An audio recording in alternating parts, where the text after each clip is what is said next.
Hello, I'm Heather. Welcome to my bookshelves. I've been incited to do this by Steve Donoghue, who's in calling upon everyone on BookTube to do a library tour. So here we go. This is shelf number 2. And a lot of my books are to do with art, writing, film, photography, poetry. I tutor writing classes, and so that pops up a lot in what you're going to see. If you're interested in creativity and the arts, this should be good for you. Here we go. First one is Will Storr, The Science of Storytelling. It's a Sunday Times bestseller. It's telling you how to do creative writing and giving you lots of tips and tricks. Kind of a book maybe to dip and dive into, but it's got an impressive list of people who thought it was pretty darn good. So for creative writers, this would be a good one to get. Next one, To Kill a Mockingbird. This is actually a fiction book, obviously made into the film. Harper Lee, classic book, interesting read. I know someone was disappointed because it was given to him as a recommendation for a courtroom procedural, which he was very excited about. But the courtroom drama is only a small part of the novel, and a lot of it is written from the point of view of a young girl who's very active and outgoing, and a bit of a kind of, I'm trying to think of the word for it. It basically means you're kind of boyish, you jump out and run up trees and things. So that's what it's like. Completely other extreme, Germaine Greer, The Whole Woman. And she's very well known for being a very active feminist and also a lecturer in literature. And this book I find eye-opening for how much there is discrimination against women, and she's got very statistics and stories that are very strong about that. I think it's one that's worth reading as a woman. Next one is to do with fonts. Just My Type by Simon Garfield. He writes very engagingly, and the fonts are like characters in this book. It did really well one Christmas a few years back as a great book you could give to almost anybody. And if you're in first name terms with a lot of fonts like I am, then this will be brilliant because it tells you how they were described, how they were discovered, who discovered them. It's got enough photographs and pictures to keep you interested. It's not just words. And there are some very interesting characters who invented fonts. And the story is well told. Simon Garfield keeps your attention. Next we have a great writer, Virginia Woolf, A Room of One's Own. This is an essay that is arguing for how women should get a proper education, and that if they have access to a room of their own where they can turn the key and they have just enough money to live on to keep body and soul together, then they can actually write. And the different, it's really off-putting when you say the word essay. It sounds like it's going to be dull and dry and academic, but in her essay she reimagines a scenario where she goes to a guy's college and there's tremendous food and everything's very luxurious, and then on the same evening that she imagines, she goes to a girls' college and the food is unimaginative, dull, unappetizing and not particularly nutritious, and there's a sense of lack about everything. And what are the chances that the women sustained, in inverted commas, sustained by that, are going to produce wonderful literature and writing? It can affect your thinking. I think modern nutritionists would be very much with her on that. It's a very tiny book. Definitely worth reading, to be aware of. Next, fiction. We've got a little run of fiction books here. John Buchan, 39 Steps and The Powerhouse. I got this in a second-hand version, so it's quite aged and off its time, and it's a darn good read. You start to read and the story grips you right from the very start. Well worth reading. And it's actually based in the Highlands, and I think I was living in the Highlands at the time I got this book, So you really can get a sense of the places. If you like Scotland, you like stories of action, go for it. The next one is my book, my go-to fiction book, because it's just so amazing. The Enchanted April by Elizabeth von Arnim. Now, it's obviously a really particularly nice cover. The design is by Angie Lewin for Liberty. She's a wonderful printmaker, lives in Scotland. And I came across this book via the film, and I saw it, and it took women between the wars, when everything was dark and dull, daring to go and rent a villa in Tuscany, and how it changed their lives and their outlook in life. And in the end, there were 4 women who shared the villa, and they didn't know each other, and their lives were completely different, and their lives all changed for the better while they were there. And it's a feel good, interesting book, and it feels like you go there. It feels like it takes you to a sunny place. So, recommended. The Enchanted April. It's the book that I've given the most to other people, because I can't see how it can fail. Now back to Virginia Woolf, To the Lighthouse. I must admit, I got this partly for the cover, simply because I was seeing an exhibition in London to do with people around that kind of Bloomsbury group, because Virginia Woolf's sister Vanessa Bell was a very famous artist, ran Charleston House with her husband and a whole circle of intellectuals, kind of loosely known as the Bloomsbury group. And so they were doing the art, and they had some books with this brand new cover, and it's just fabulous. To be honest, I started the book and then I stopped it, so I have yet to finish it. Next, Virginia Woolf and Mrs. Dalloway. Fabulous book, not too long a read, and it takes you through after the First World War, where there's a shell-shocked person in it. So it's a really interesting study of what is it like to have PTSD, written long before it was discovered. And the novel also has this modernist trait, a bit like films, where it goes through how one character's thinking and then another one, and it takes you round the scene and round people's thinking and the scene they're all in together. And so you get different viewpoints while in the same scene. So it feels kind of cubisty in a way, and never dull. I am recording this in a house that has got loud traffic going past and people moving around and doors opening and closing, so bear that in mind. Now we're back to Virginia Woolf, and this is her shorter diary. It's called A Moment's Liberty. Quite a deep read. I haven't been through it all, but fascinating, because it covers the fact that she knew people. She met people, for example, who were in the government, and hearing about what that was like. And the people her family mixed with when she was based in London were incredibly high society, makers and movers and shakers. She knew them. The other thing that comes across very clearly in this book is her sense of place, and how she wrote, how she struggled with, was she good enough as a writer? But more than that, that she was completely immersed in the world of literature. She wrote reviews for a long, long time, which were published as The Common Reader, and she also took on board printing. So she and her husband bought an old printing press and literally set up printing books from their dining room table. And then, of course, she went on to write herself. So she was totally immersed in the world of books and bookmaking. This next book, I'm pretty sure you will not have seen, have, or have even thought of. It's a poetry book, but it's more than that. It's called Queens, or it looks like Queens, but I think in Scottish dialect it's pronounced Coins.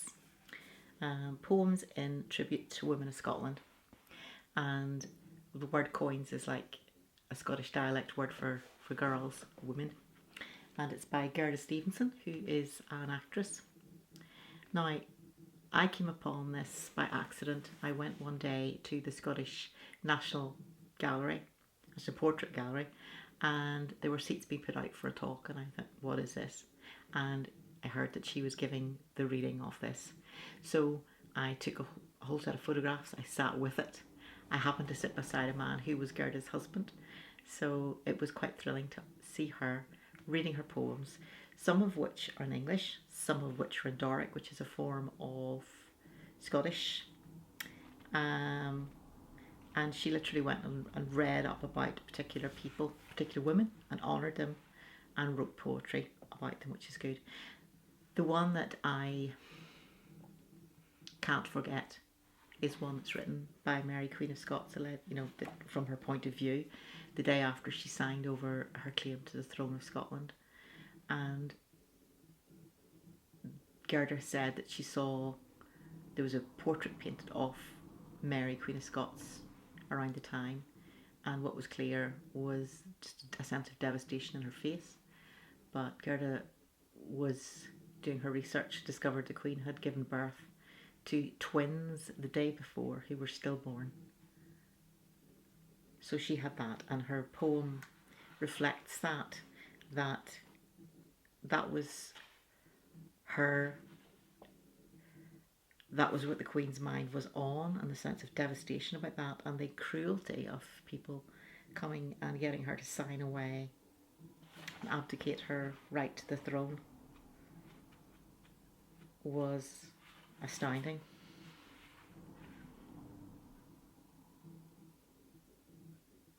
Yeah, and this is what it says: the abdication of Mary Queen of Scots, the introduction. After the painting of the same title by Gavin Hamilton, Mary Queen of Scots, born in Lithgow 1541, died Fotheringay 1587, imprisoned in Lochleven Castle 1567, where on the 20th and 23rd of July she miscarried twins and was forced to abdicate the day after. So she was in labour for 3 days with twins, and they both were dead. And then they forced her to abdicate the day after.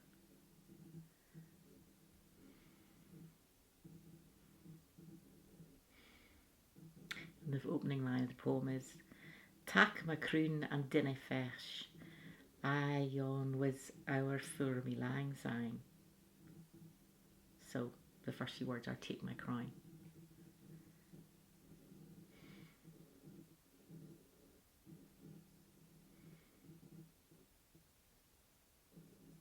And she's speaking at the end of the poem to her ladies in waiting.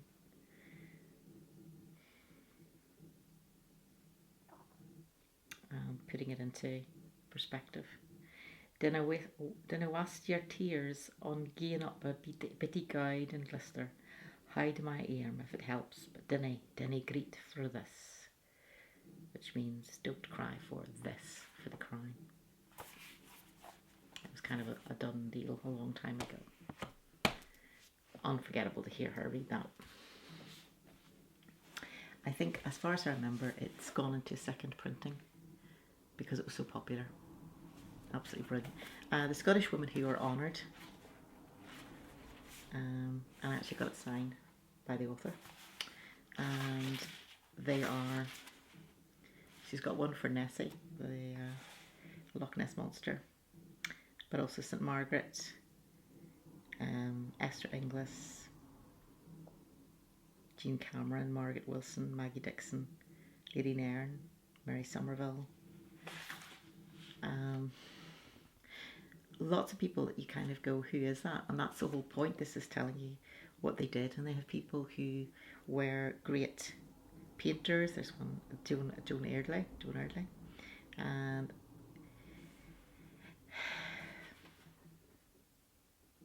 Moira Shearer, the dancer, Jenny Lee, who was championed at Open University, and Nan Shepherd, the living, she wrote about mountains, and the woman who launched the Scottish Poetry Library. Gerda has also, there's a list of books by the same author. She's written several books of poetry, plays for the stage, and a whole lot of plays for BBC radio. Fabulous. If you get a chance to hear her reading in person, Don't miss it. Next, The Accidental Masterpiece on the Art of Life and Vice Versa by Michael Kimmelman. So it's a little paperback talking about how some things were made and they were like now known as masterpieces, but there was a certain amount of serendipity or accidental incidents that came to them being made.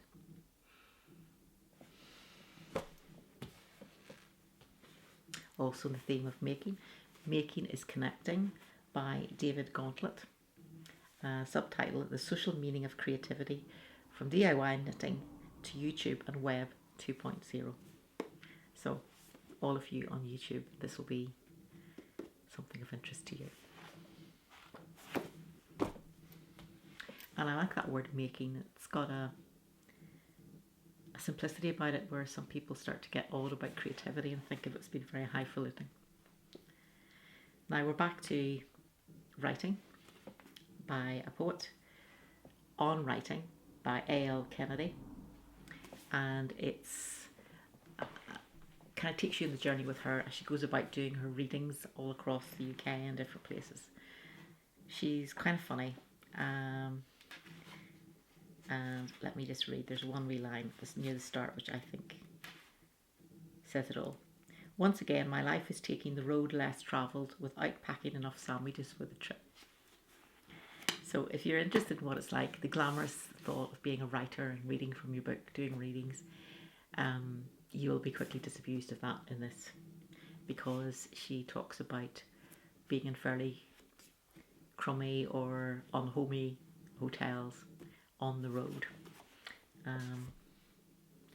And she also seems to have an ability to have some kind of illness or malady or pain as she's travelling, and then of course you don't know where's the nearest doctors and so forth. So it's kind of humorous, but it's not easy reading. I think it's probably the way to do it. The next book is more interesting for how I came to encounter it. How to Own the Room, Women and the Art of Brilliant Speaking by Viv Groskop. And she's best known probably for doing a book on becoming a stand-up comedian and taking her children along to do that. She set herself a really high goal for doing that. I went into a bookshop to look for this, and the staff member went off and had a look. I'd obviously had a look first, couldn't find it. Then they enlisted the help of somebody else, and off they were scurrying around. And this was a 4-floor store. Meanwhile, I was hunkered down in the basement in a comfortable armchair, looking through other books and forming a little pile. And I fell deeply in love with one of the other books I met, and thought I really need to buy this one, and which I did, thankfully. Let me see, it's here. Daily Rituals. This is one of my very favourite books I would not be without, and I met it on the way looking for the Viv Groskop book, The Assassin's Cloak. If you secretly would love to read other people's diaries, this is the one for you. Who's in it? Let's just have a look at the W's just for the sake of it. Andy Warhol, Evelyn Waugh, Beatrice Webb, Denton Welsh, John Wesley, Kenneth Williams, Edward Wilson, William Wyndham, British statesman, and David Wojnarowicz, painter, photographer, filmmaker, performance artist. Reverend James Woodford, 1740, Virginia Woolf, Dorothy Wordsworth, sister of William Wordsworth, the poet, Woodrow Wyatt, politician, and Joan Wyndham. She was in RADA. After the war, she opened Oxford's first espresso bar, cooked at pop concerts, and dabbled in journalism. Interesting. Gives you an idea of the mix. And the other clunker is The Art of the Personal Essay, an anthology from the classical era to the present by Philip Lopate. And it's pretty nice. French flaps, you might say, deckled edges. Huge book. Again, it's not one you're going to sit and read from one through. It's divided into particular sections. For example, divided by theme, you've got city life, ambition, country living, death, drugs and alcohol, education, family trees, food, growing up, habitations, nature, music and art, politics, reading and writing, solitude, and so forth. So you can approach it whichever way you want. You can go by topic or something else. I do find it quite American central, which is fair enough, but it's worth knowing before you start. Okay, that's my shelf 2, which is only a 3/4 shelf. I hope you saw something you liked.